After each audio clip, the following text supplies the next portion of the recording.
Have you branded your silencer? Oh yes. Oh yes. Fantastic. Have you seen that? It's like Batman. You're like the venison Batman.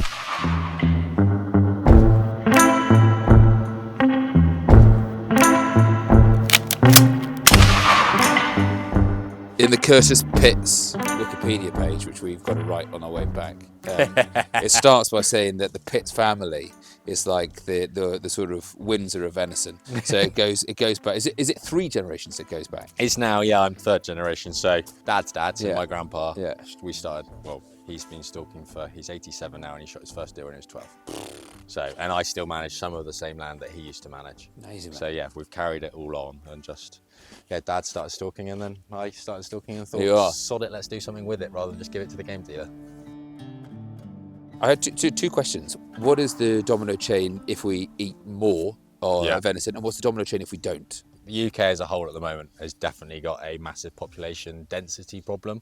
You look at the damage that deer can do to forestry, to replantations. You know, we've got all these grants going on at the moment for getting CO2, urban capture areas in and all that side of stuff, and we're getting called in now to try and help reduce the deer numbers in that area because they've planted 10,000 trees and the deer have come in and wiped out 5,000 of them. They are so invasive in that format, whether it is your farmer's arable field, and a lovely crop of wheat or barley, or whether it is the forestry side of things where you've just planted a load of saplings in. We need to manage them. We need to manage them for their own herd health. Too many deer in one place is creating too much feces on the ground, which is committing bacteria and disease.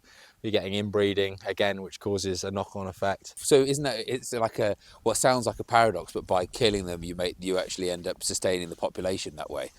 You're just creating a healthy population. Yeah. And at the end of the day, that wild product that we're harvesting because we need to manage that herd, and it is purely, I look at it as a byproduct venison. Yeah. So if we can consume that byproduct and not be wasteful and actually benefit from it, it's the healthiest red meat going, quite frankly. So from a health benefit for us as humans to consume it anyway, tick.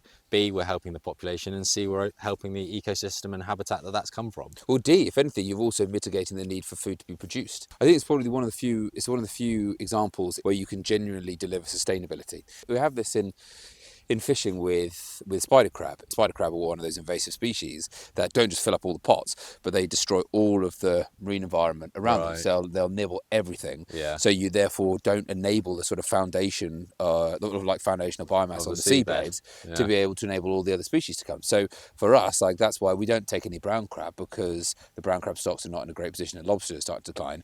But you now have these spider crabs which are in endless abundance, and for you as a consumer, every time you eat that spider crab, you're helping to mitigate that problem.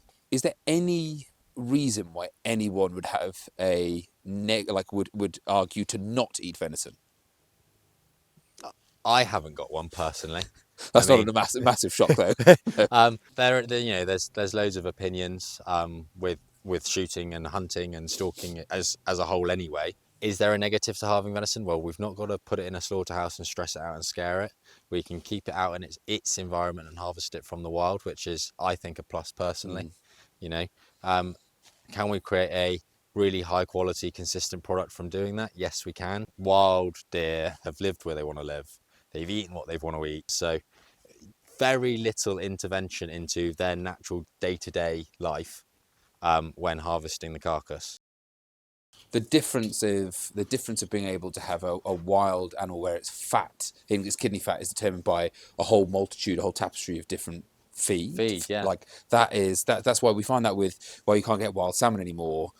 To then have a wild salmon or even a wild trout, which you can get, in comparison to a farm trout, while the meat's still very delicious, you don't get that sort of incredible spread of flavours in the fat as a consequence. Yeah. So that must be like gold dust when you come to cook with it. It's had its own chance to develop. Yeah.